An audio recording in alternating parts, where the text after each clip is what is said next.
मेरा ताल्लुक पेशावर से है। मेरे वालिद साहब दुबई में काम करते थे। ज़िंदगी में सब कुछ बहुत अच्छा चल रहा था। हमारी छोटी सी फैमिली थी और हम बहुत खुशहाल थे। मेरे वालिद साहब की तबीयत अक्सर ख़राब रहती थी और घर का सारा निज़ाम वो ही देखते थे।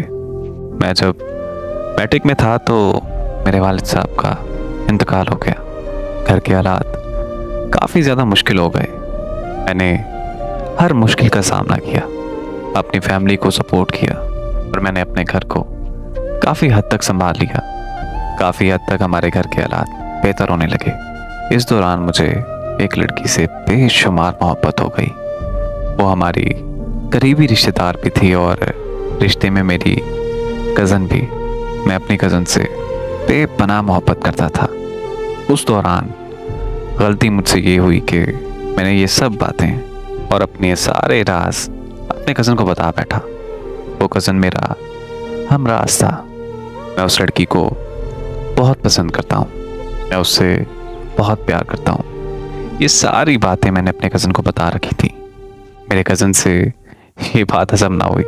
उसने ये सारी बातें मेरी कज़न को बताई और मेरी कज़न को मेरे खिलाफ बहुत भड़काया। एक दिन मेरा कज़न मेरे पास आया और उसने मुझे बताया कि वो तुमसे बहुत नफरत करती है, पता नहीं क्यों। ये सुनते ही मेरा दिल टूट गया।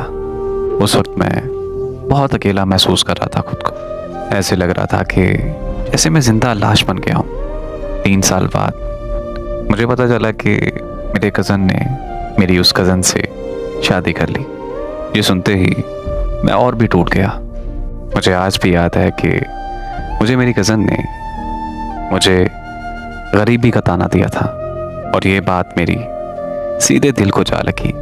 उसके बाद मैंने सब कुछ छोड़ दिया, बहुत मेहनत की और पब्लिक सर्विस कमीशन का इम्तिहान दिया और अल्हम्दुलिल्लाह असिस्टेंट डायरेक्टर सेलेक्ट हो गया। फिर उसके बाद एक और लड़की मेरी ज़िंदगी में आती है। मेरा उससे राब्ता सोशल मीडिया पर हुआ था। हम पहले दोस्त बने। बात करते करते उसे कब मुझसे मोहब्बत हो गई पता ही नहीं चला। वो लड़की मेरी खातिर अमेरिका से पाकिस्तान आई। हमने काफ़ी वक्त एक दूसरे के साथ गुजारा। उस लड़की की अटैचमेंट मुझसे काफ़ी हद तक बढ़ चुकी थी। जब उससे रहा नहीं गया तो उसने मुझे शादी के लिए प्रपोज कर दिया। शादी करने के बाद वो लड़की अपने साथ मुझे अमेरिका ले गई। हम दोनों बहुत खुश रहने लगे और वहाँ एक नई ज़िंदगी का आगाज़ किया। लेकिन फिर भी कहीं ना कहीं मुझे मेरी कज़न याद आ जाती थी। मेरी कज़न मुझे कभी नहीं भूली। जो पहली मोहब्बत होती है ना, वो कभी नहीं भूलती। इस बात का दुख मुझे हमेशा रहेगा कि मेरा कज़न मेरे साथ ऐसा करेगा कि कभी मैं सोच भी नहीं सकता था। मैंने अपने कज़न को अपने भाई से भी ज़्यादा करीब समझा था। मेरा दोस्त, मेरा हमराज, मेरा सब कुछ था।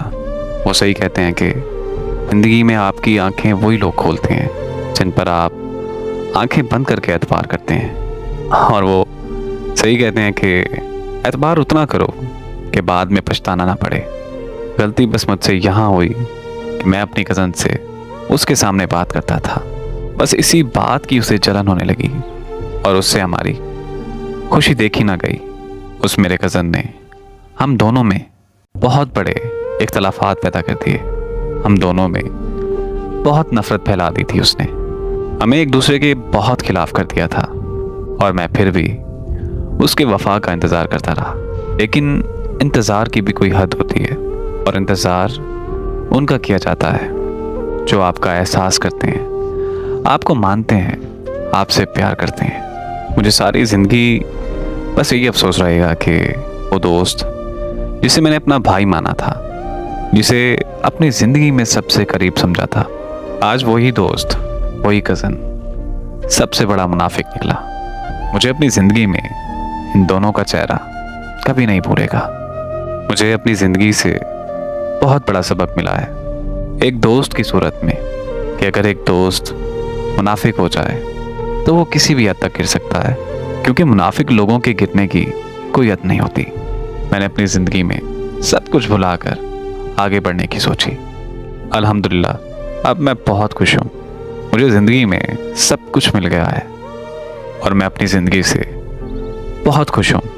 बस जाते जाते आप सबसे एक आखिरी बात करूँगा कि अगर आप किसी के साथ रिलेशन में हैं ना, तो उस रिलेशन को हमेशा महफूज रखें, क्योंकि जब कोई थर्ड पर्सन आपके रिलेशन में आता है ना, तो आपका रिलेशन महफूज नहीं रहता।